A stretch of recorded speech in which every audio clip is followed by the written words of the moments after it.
মুখ্যমন্ত্রী দুর্দলে উনার শুভ বুদ্ধি হোক এই সরকার হায় হায় বুদ্ধি হোক এই সরকার হায় হায়।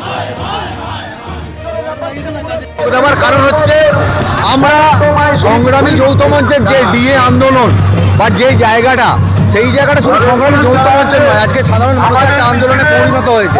তার থেকে বড় কথা, আমাদের আদিবাসী সমাজেও বহু মানুষ আছে যারা সরকারি চাকরিজীবী এবং আমাদের সংগঠনে প্রচুর মানুষ আছে যারা সরকারি কাজ করে।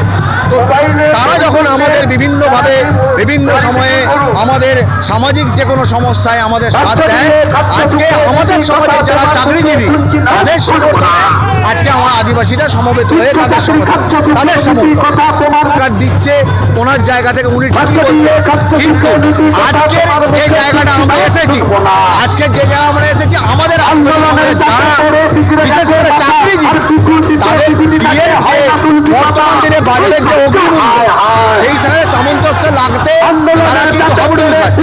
তো সেই জায়গা থেকে আমরা আমাদের চাকরিজীবীদের সমর্থনে আদিবাসী সমাজের যে সমস্ত চাকরিজীবী আছে তাদের সমর্থনে আমরা কিন্তু আজকে রাস্তায় আজকে আমরা প্রায় 600-700 লোক আমরা এসেছি বিভিন্ন জেলা থেকে আমরা এসেছি।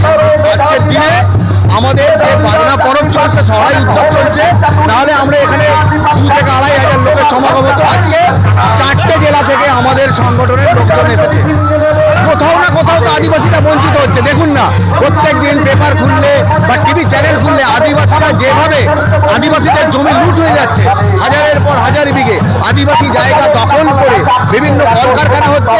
সেই জায়গায় যারা ন্যায্য চাকরি প্রাপ্য তাদের কিন্তু কোনোভাবে চাকরি হচ্ছে না, তারা সেখানে সিকিউরিটিও পাচ্ছে না। তাহলে কি বলবো, আদিবাসীরা তো কলকারখানার জায়গা থেকেও তো বঞ্চিত হয়ে যাচ্ছে, তাদের কাজ পাচ্ছে না। বাস্তুতে নিজে জমিতে কাজ পাচ্ছে। দেখুন, এইটা যেটা আমরা বিভিন্ন মিডিয়ার মাধ্যমে জেনেছি, সন্দেশখালীতে প্রচুর আদিবাসীদের জমি দখল হয়েছে, সেটা ওই ডিপার্টমেন্টে যারা আছে, আমরা আদিবাসী সমাজের পক্ষ থেকে এই খবর সামনে আসার পর আমরা আমাদের জায়গা থেকে আবেদন জানাবো আমাদের নেতা মন্ত্রীদের, তারা যেন সেই জায়গাগুলো যাদের জায়গা যে উপায়ে বা যে প্রসিডিউরে ফিরিয়ে দেওয়া যায় সেটা চেষ্টা করুন। আমরা তো আন্দোলনে থাকবো। আদিবাসীদের জমি যেখানে শুধু সন্দেশখালী নয়, আপনি খুঁজে দেখলে বীরভূম থেকে উত্তরবঙ্গ থেকে শুরু করে দক্ষিণ বর্মা একদম 24 পরগনা পর্যন্ত, সন্দেশখালী সুন্দরবন পর্যন্ত বিভিন্ন জায়গায় তো হয়েছে, কোথায় হয়নি। কিন্তু আমরা সেই সব নিয়ে আমরা ডিএর থেকে বেশি আদিবাসী সমাজের যেসব বিভিন্ন রকম সমস্যা আছে, ফেক এসটি আছে, আমাদের জাত চুরি হয়ে যাচ্ছে বিভিন্নভাবে, আমাদের এসটি সার্টিফিকেট ডুপ্লিকেট করে যেভাবে অন্যান্য লোকেরা কাজ করছে, প্রায় 20,000 আছে সংখ্যায় আছে তারা কাজ করছে। আমরা চাইছি তাদের সেখান থেকে সরানো হোক এবং প্রকৃত আদিবাসী কিন্তু সেই জায়গায় কাজ।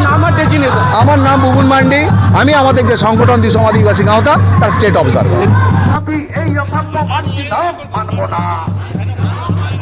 তোমার ঘরে এসির হাওয়া, আমার ভাইয়ের বন্ধ খাওয়া, এই অসভ্য মানছি না, মানবো না।